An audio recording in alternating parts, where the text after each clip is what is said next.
Well, welcome everyone. My name is Rafael Granado. I'm the VP of Marketing at YMX Logistics. I'm super excited today because I have here with me Zach Ruderman, who is the VP of Sales and Marketing for Orange EV, as well as Brian Morris, Head of Solution Development for YMX Logistics. And today we are here to talk about WAIRE 2024 reality check. And it's exciting because the WAIRE program has been around for a couple years now. And if you're not familiar with this program yet, we're gonna clarify, give you an overview, and provide you with more information and action plan on what to do here and how to become compliant. But first things first, good morning, good afternoon, wherever you're joining us from. We're just waiting a couple more minutes here so everyone can join us. There's still some people logging in,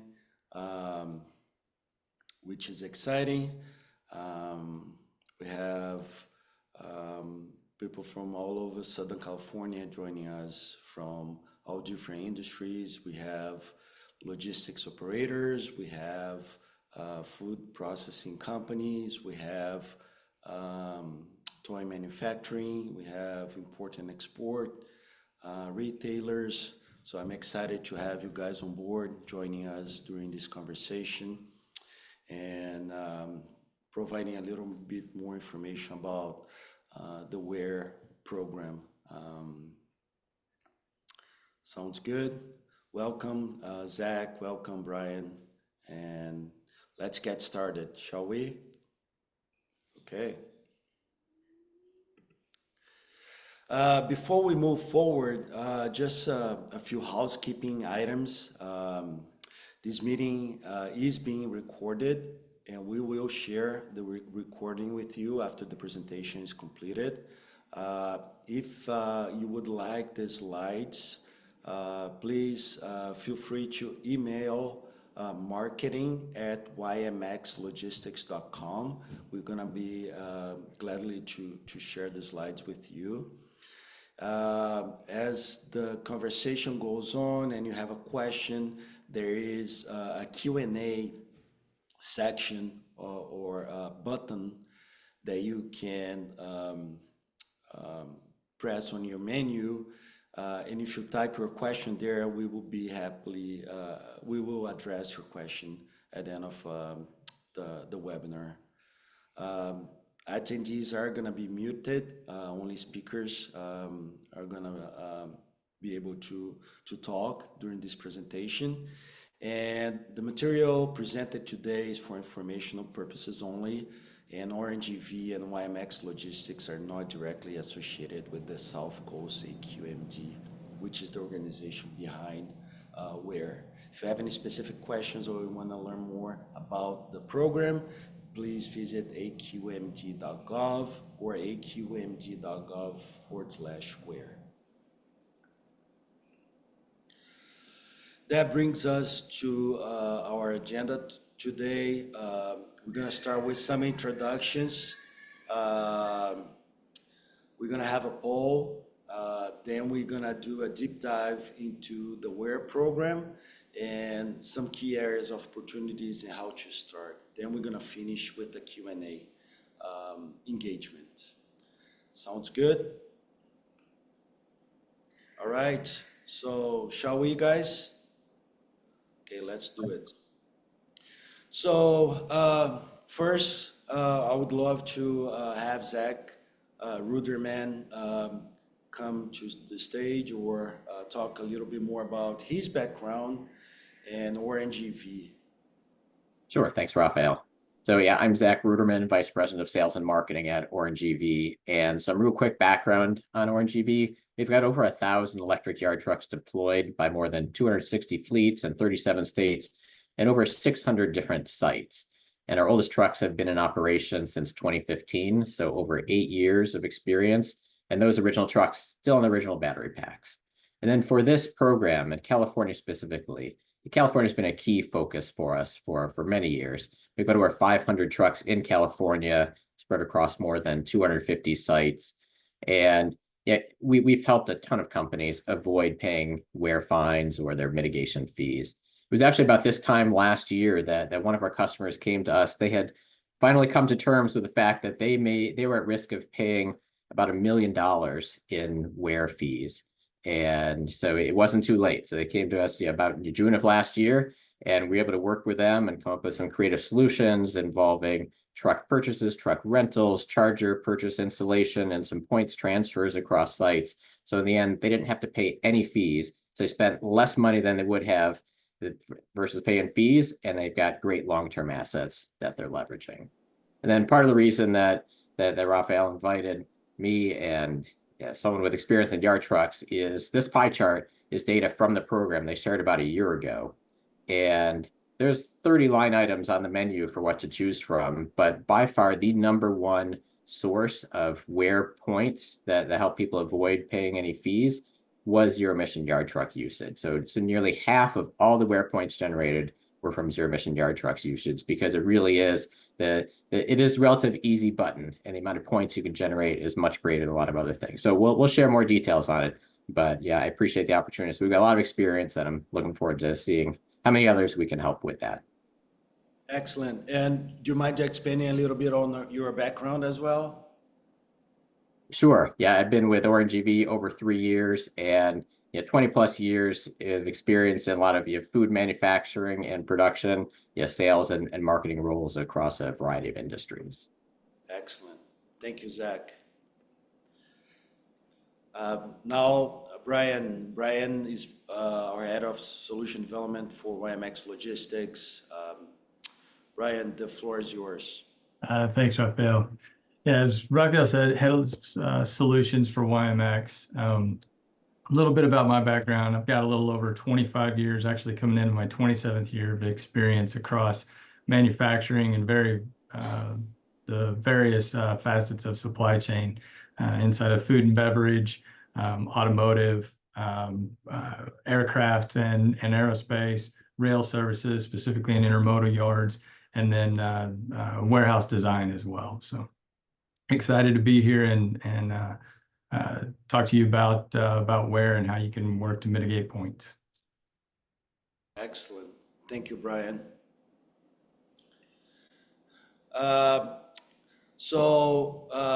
Before we move forward, we want to ask you guys a couple questions, if you don't mind. I'll bring a poll to your screen. So if you have the opportunity to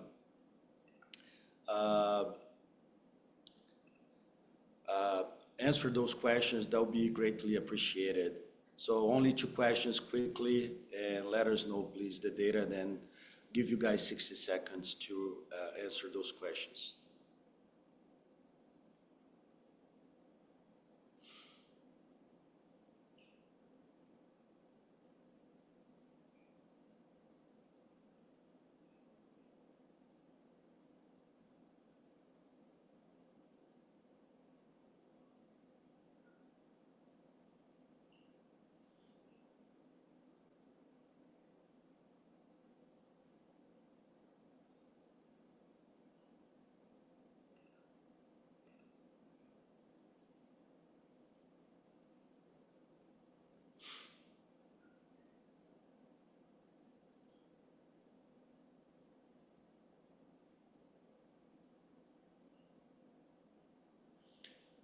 So the last 10 seconds, if you have an answer.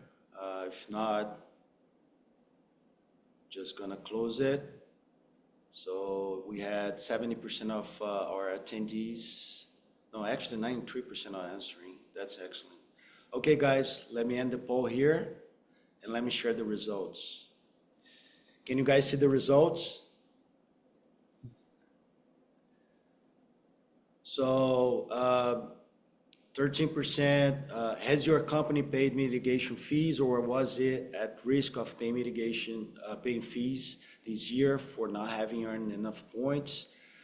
13% said yes, 20% said no, 20% said I don't know, and 47% not applicable, which is understandable. And where are you in your WAIRE journey? 43% is just getting started. 50% is looking to keep up with the latest trends. And 7% need to do something about it ASAP. That's super interesting. Thank you so much. With that, I'd like to invite Zach Ruderman to take the stage and give you guys an overview about the program. Yep. Thank you. Thank you. Yeah, it sounds like from the poll answers that we're well set up to help address a lot of that, and then definitely leverage the Q&A if there's more detail that we don't cover. So I'm going to help everyone get grounded on the program and the terminology, and then probably what people are always most interested in, what are the easiest ways to avoid paying fees and fines? So next slide. So some of the names to be aware of: the South Coast AQMD, that's the organization that created the program, and then the program. You might hear it called the WAIRE Program, which stands for Warehouse Actions and Investments to Reduce Emissions. You could also hear it called the ISR program, stands for the Indirect Source Rule, or Rule 2305, which is really the WAIRE program. So whether it's the WAIRE program, ISR, Rule 2305, it's all referring to the same thing. So yeah, people use those terms interchangeably. And then some people in their own companies, they may make it their own name for the program, which includes some choice words for it. So hopefully that helps, just as if you're wondering, hey, what's the difference between those? They're really all the same thing. So some just broad background on it. Like, why does this program exist? So the South Coast AQMD, it uses provision from Clean Air Act to regulate the impact of emissions on trucks by regulating the warehouses that benefit from those trucks. And so they had determined that the emissions from sources that are associated with warehouses account for almost as much NOx emissions as all of the refineries, power plants, and other stationary sources in that region combined. So it was a big deal, it was a big focus. And so essentially what they've done, they said that warehouses attract pollution-generating trucks, so they're being held responsible for offsetting those emissions. So the program was adopted back in 2021, and there were multiple legal challenges, and I think the last ones just got resolved this past January. So it was there were some doubts, is this going to happen or not? But it's a go. So it's happening. And the enforcement is ramping up. About a year ago, the program reported that only half of warehouses filed the information that they were expected to file. So that was incentive for them to take their resources and really ramp up enforcement. And they've done different press releases, and some of you may have received letters, phone calls, or an in-person visit. And there's threats of penalties about up to $11,000 plus per day. In terms of the region that it covers, it is portions of LA County, Riverside County, San Bernardino County, and then all of Orange County. And as you see on an upcoming slide, the program is phased in, starting with the largest warehouses, and now it includes warehouses that are greater than 100,000 square feet. And then if you're an operator within a larger warehouse, if you're operating in at least 50,000 square feet, then you also are responsible for earning WAIRE points. This table helps show how the program has phased in. It's phase 1, 2, 3. So first phase was for warehouses that were 250,000 square feet and above. And then that period that it began was in 2022. So you calculated the obligation during 2022, and then the final, if there were fees that were due and all the reporting was due, January of 2023. And then last year in 2023, the program took full effect for the warehouses that were 150,000 square feet and above. And so those payments, or the list of actions that were done to avoid payments, those were due back in January. And now the next deadline is coming up. So here in 2024, the program is in full effect for warehouses that are 100,000 square feet and above. And here just next week is the initial site information report that's due.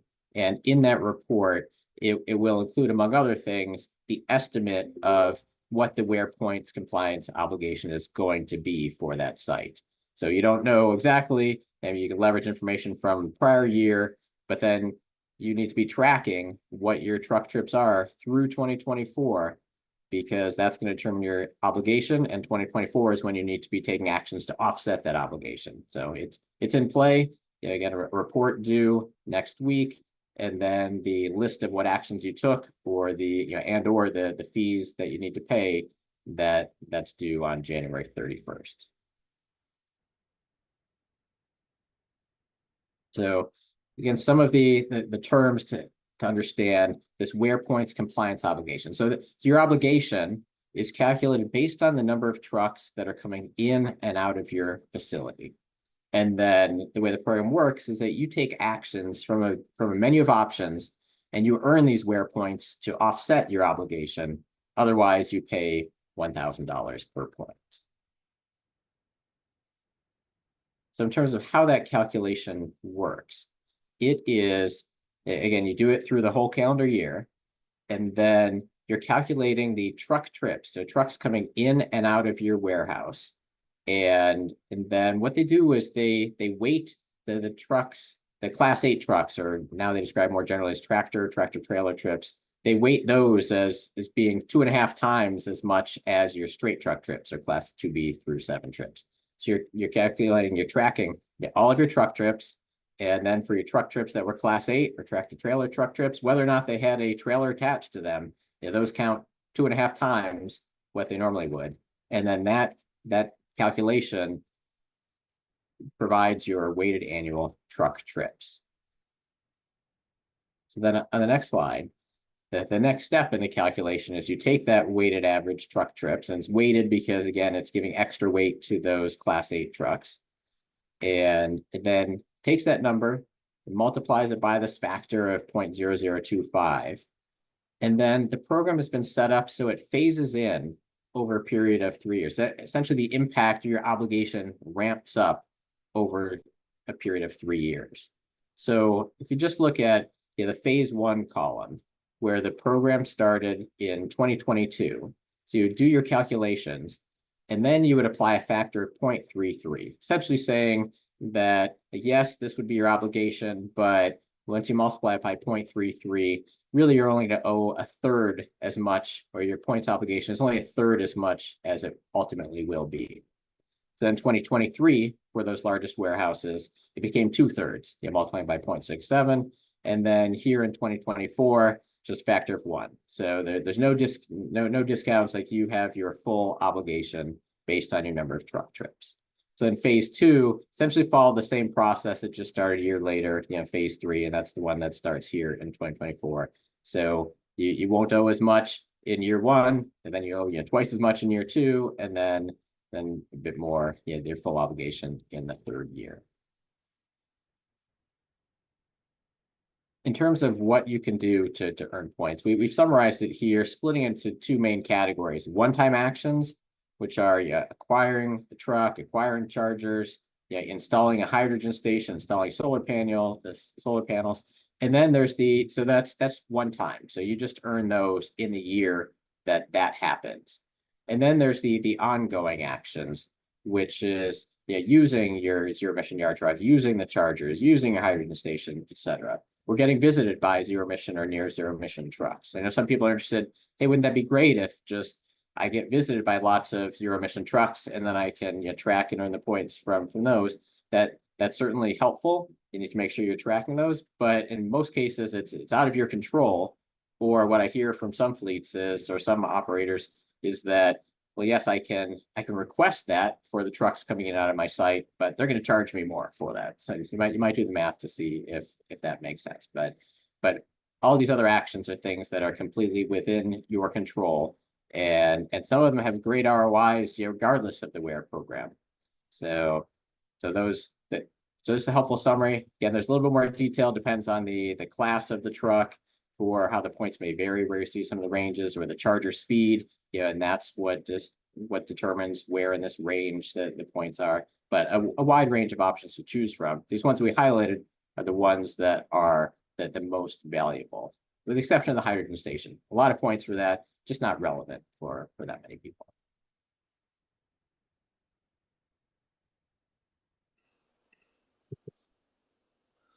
Wow, that was a lot of information. Thanks, Zach, and was really helpful. I hope everyone got an opportunity to follow the path and understand how the points and the calculations need to be done. But given that was a lot of information that you just shared, would you mind maybe summarizing the top 3 things that the audience should know about it or remember about what you just said? Sure. I'd say the first is that the program it's real, it's being enforced. There are some other programs in California that are still facing legal challenges, but this one is live. Yeah. The next would be that it's really not that hard to avoid paying fees and fines. And even as I've heard leaders from the program describe it, their goal is not to charge fees and fines. Their goal is that people take some actions. And so they provided a broad range of actions. And for a lot of these, when you do the math, it's really generous, the points that you can generate. So not that hard to pay those fees and fines. And why would you want to? I mean, as I mentioned, a lot of the items on the menu have a great ROI anyway. Yep. And then the program says that the mitigation fees, so if you're paying your fees, the program says they're going to use those fees to purchase cleaner trucks and charging and fueling infrastructure in communities near the warehouse. So it's like you have a choice. You can pay the fee so that someone else gets to buy a charger, buy a truck, or you can just use that money and probably less than what you might pay in the fee and get your own. So that's maybe some people are super generous and your neighbors will appreciate it, but makes much more sense to just take some of the actions and not pay anything. And then the third takeaway is that the yard really is the easiest place to solve your gap. And if you act now, you're not too late to avoid paying any fees in 2024. I shared that example at the beginning. It was June, and there was an operator that had multiple sites, and they were going to owe more than $1 million. And I think most people on this call won't owe that much. Yeah, maybe some do, but if we could help someone solve for $1 million in fees in less than 6 months, then there are great options to solve for less. Yeah, as long as you take action soon. And I know Brian's going to talk about some of those opportunities where he and his organization can help. Excellent. Yeah, no, and that's a perfect segue to, I think, Brian's presentation. So thank you for that. And I hope the audience enjoyed. But yeah, I don't want to steal the thunder for Brian. So Brian, since Zach already kind of... I teed it up well. Yeah, he took a little bit of your mojo there, but what is a key area of opportunity from your perspective, and how can someone start? We got one person that needs to start as soon as possible. So what do you recommend someone doing? Yeah, so it really is, as Zach pointed out and left with the comment there, the biggest key area is inside the yard. And if you think about the WAIRE program in general and how where it all starts and stops, right? It starts with the trip in through the gate into the yard and the trip out of the gate. And then inside the yard is where there is a substantial amount of activity. And that activity with yard tractors, and if those yard tractors are converted and or are electric terminal tractors making those movements, that's a consistent number of hours and a consistent usage of a zero emission vehicle making moves. And those zero emission vehicles, electric terminal tractors in this case, generate a substantial number of points. It's easy point generation, and it's relatively low cost implementation for these vehicles. And so we'll see that a little bit later on as we get to a case study. And implementing these, there's really kind of 2 paths. We're going to talk about that in a second. But there's not, sometimes people think about electric vehicles and the amount of infrastructure that has to be put in place in order to operate these. Well, terminal tractors, electric terminal tractors, the EV infrastructure required is not that great. As you'll see in the case study, we be able to operate, in our case here, is one tractor with one charger. Now, one charger can sometimes support up to 2, maybe even sometimes 3 electric tractors. So the infrastructure is not as great as what people think. So now how do we do this, right? So there's, okay, we need to go into the yard, we need to put in terminal tractors, but how do we do that? So and we can go to the next slide here, Raphael. So there's multiple different paths to do this, right? And I'm outlining just a couple of different ones here, grouping them into really kind of two paths. Doing it yourself or partnering with a service provider to do this. The real salient point here is that at the end, they both have the same outcome. So it's really a measure of how you consider paying in implementing versus hitting an easy button through implementing. But the end result is still the same. The shipper, the operator, gets to claim all of the WAIRE points generated by the electric vehicle operation. And if we talk about a little bit about what kind of where I see some of the differences between doing it yourself or outsourcing it with a provider, doing it yourself, one, you'll have to do the research and select your equipment, make sure you're selecting the right equipment, understand your infrastructure that's needed to be put in place. The capital investment is on you to procure the equipment, as well as train and or hire labor, not just to operate the equipment, but as we're talking about WAIRE and satisfying WAIRE points and eliminating penalties, it's also that data collection piece. Zach touched on that earlier, ensuring that you're collecting the right data and the right information. And it's not just the truck trips as it's coming through the gate. It's that classification of truck coming through the gate. It's also collecting and making sure that the equipment you've selected for terminal tractors has telematics in it. You've got a way to actually collect the usage of those vehicles, because that usage of the vehicle, the electric vehicle, is what's going to offset the obligation, the point obligation, and ultimately eliminate your penalties. And then there's obviously the collation of the information, making sure you retain that information, because you can be audited, you can be inspected, where come in and they'll check, say, okay, you submitted this report, show me the data that is behind this report that validates the report that you submitted. So those are kind of the things from an in-source perspective, all of those things that you'll have to do. If you go to an outsource model, which I tend to call this kind of somewhat of an easy button, the service provider brings all of that. They bring the equipment as part of the solution.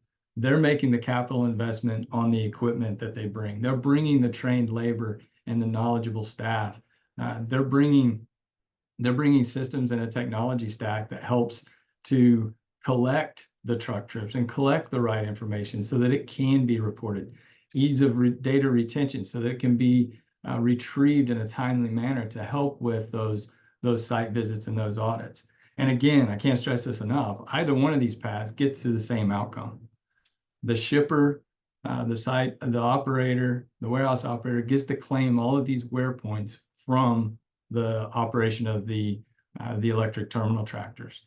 And then again, as you go through a process like this, and now you have some efficient yard operations that are delivering great results, you get the impact of those, right? It's a fully integrated yard operation. The shipper gets the impact of that aspect of it as well.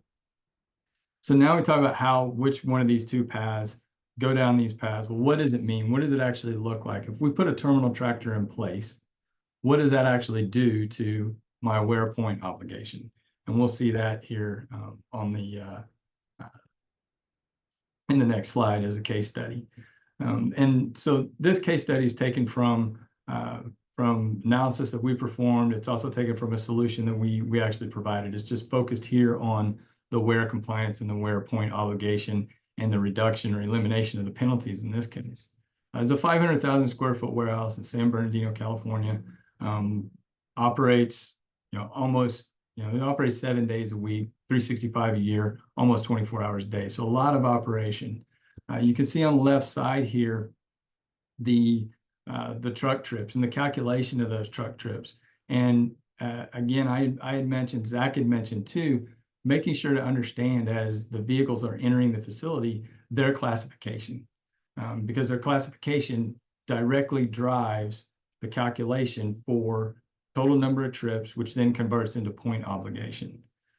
So as you can see here, pointing out again that the Class 8 vehicles, they carry a factor of 2.5. It's also good to note here too that the way that WAIRE thinks about trips to a facility is kind of in simplistic terms, the number of times that tractor passes the gate, right? So a lot of times shippers will think about it in terms of truck visits, right? I have a truck that came, we'll use a sample of one. I have one truck that came to visit the facility today, picked up a load and left. In WAIRE terms, that's actually 2 truck trips. Visit into the facility and the visit leaving the facility. That counts as 2 trips. And then the WAIRE factor to get to the annual trips, which is weighted based off of the from an air quality perspective. This example here, we get to 160,000 annual trips. That then is also hit with a factor to get to the total points, which comes to 400, a little over 400 points obligations. So the site now has to show that they have actions in place and are performing or operating these pieces of equipment, in this case, to satisfy over 400 points compliance.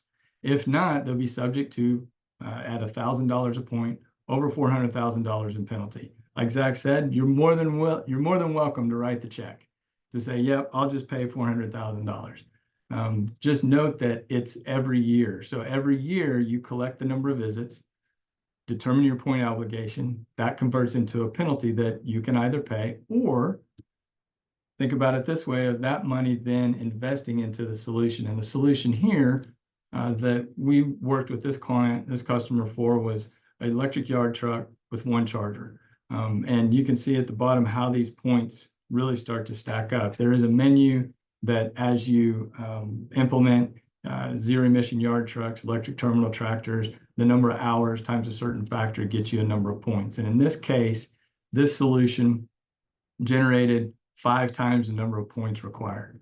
It generates almost 2,100 points for the year. And if we use the same conversion factor to see what those points actually convert to in dollars, if we want to put a dollar on it from a financial perspective, almost a little over $2 million of penalty offset. So more than satisfied the obligation of 400 points in this case. And to note too, Zach, I think, touched on it. So these points, these 2,100 points, while they satisfy the 400 points, this site and this customer who has other sites in the area can actually transfer some of these points to help offset any of those point obligations or penalties at a different site. I'm not exactly sure what the point conversion is, but it's not a 1-to-1 point. They are discounted when you start moving them. And then you can also bank these points for future years. So it's the 3 kind of points is wrapping up around our case studies and using electric yard tractors, as you see, directly related to WAIRE and point compliance. It is a very efficient and cost-effective way to generate a lot of points that more than satisfies and eliminates penalties in most facilities. Right? Every facility is different. Every facility's operating hours, every facility's activity from number of truck trips is different. But in most cases, operating electric terminal tractors can eliminate penalties and satisfy point needs. They align with sustainability goals of organizations, as well as clean air goals, as part of the what this program is effectively about. And lastly, sandwiched there in the middle is one that really stands out to me as well, for our customers and for sites that implement these. Electric terminal tractors actually yield a cost savings to operations. They effectively run at anywhere, the range it can be quite large. Most of the time we're seeing in our models anywhere from $30,000 to $35,000 a year less than its diesel alternative. It can be as low as $20,000. I've heard sites being able to achieve upwards of $50,000 a year less than a diesel alternative.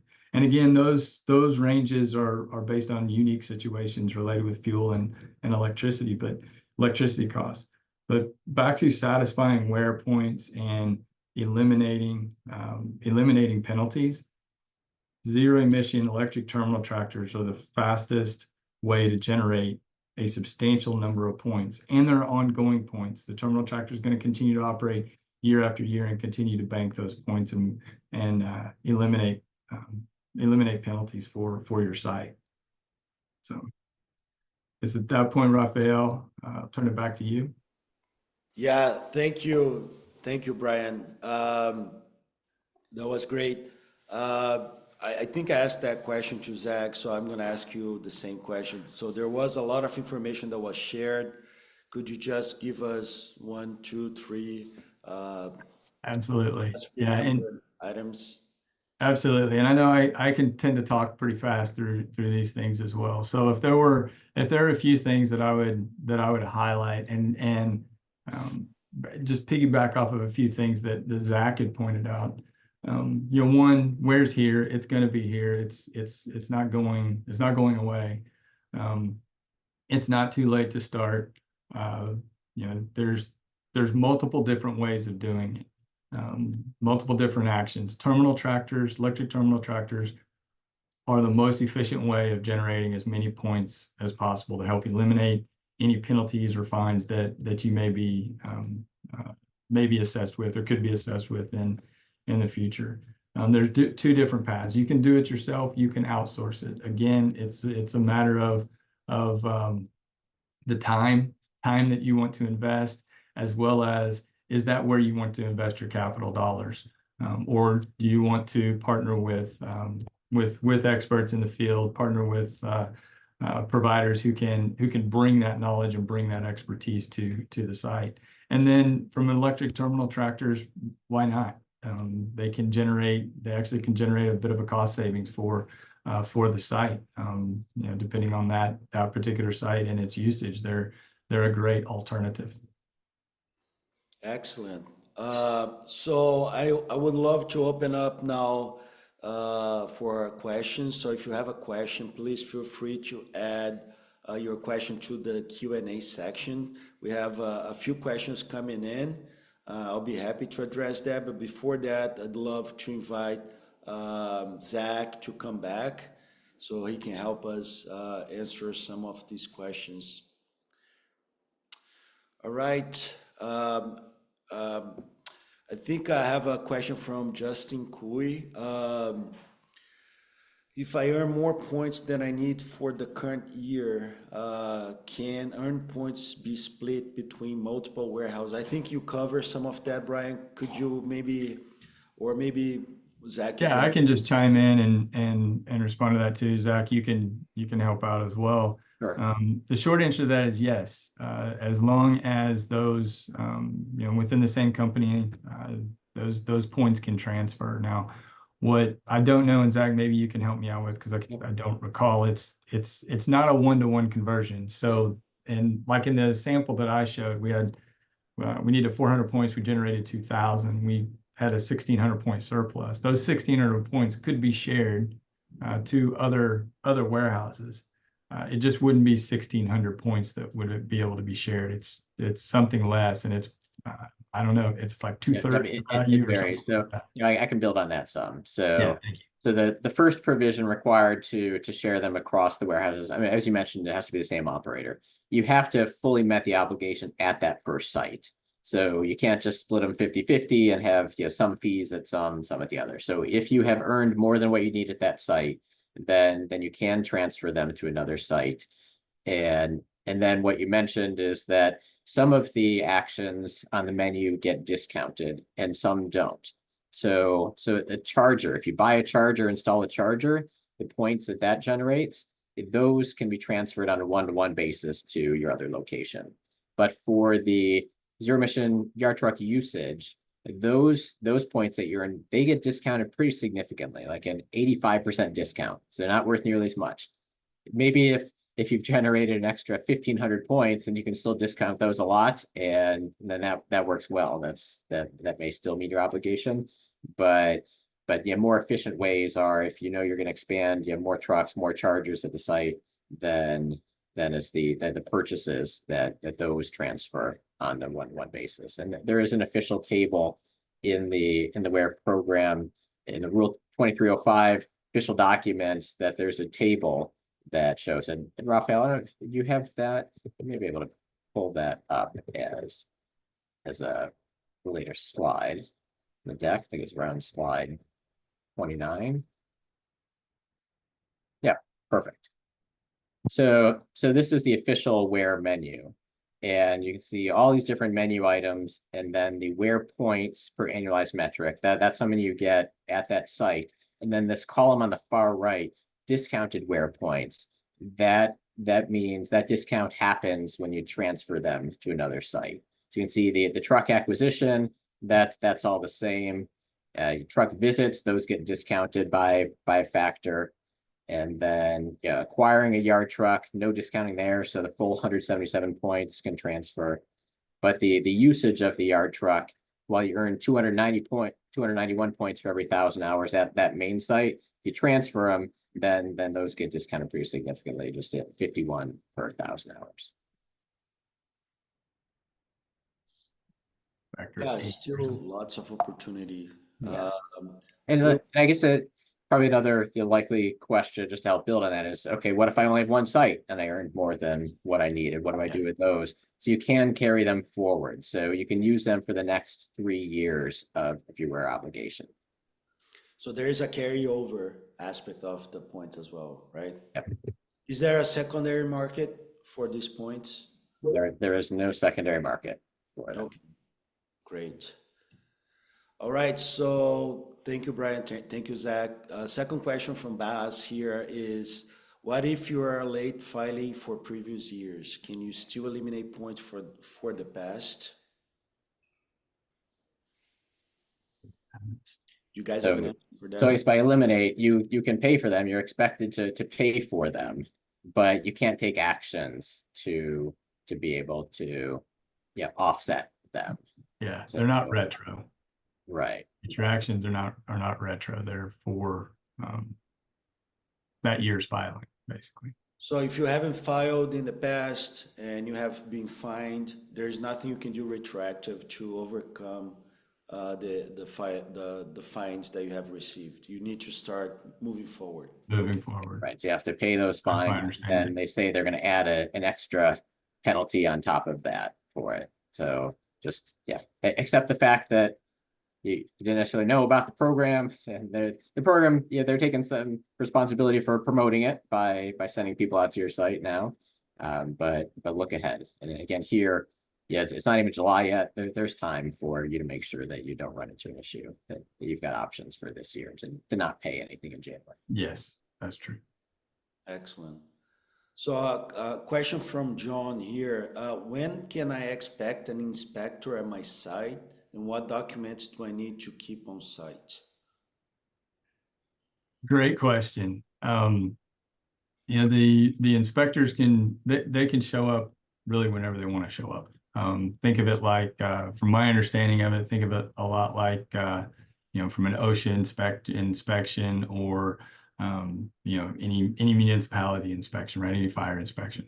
They can basically show up when they want and inspect, or in this case, request the documents, right? And really what they're looking for is when you file the report, and you're saying it's this many truck trips by these types of vehicles, these classifications, they're looking that, okay, like in the sample I showed, right? There's this, you said you had 160,000 effective annual trips. That equated back to somewhere around 53,000 total truck trips across 2 different classes. Show me how you collected that data. Show me the data that supports that, those truck trip calculations. Show me the data that supports your hours of usage of your electric terminal tractor. And they're just looking for that you've said X, show me the data that supports X. And if I recall correctly as well, the retention period, I believe, is 7 years. And so you need to make sure that you've got a way to efficiently collate, efficiently store, and it's always in everyone's best interest to have an efficient retrieval method for that data, but you do have to retain it for up to 7 years. Excellent. Zach, anything you would like to add here? No? Nope, none of that. Okay, So I think that concludes our questions. If you have any other questions, please feel free to follow up with the speakers or myself after the event's concluded. We're going to be sharing our contact information at the end of the presentation. So we have prepared a surprise for you.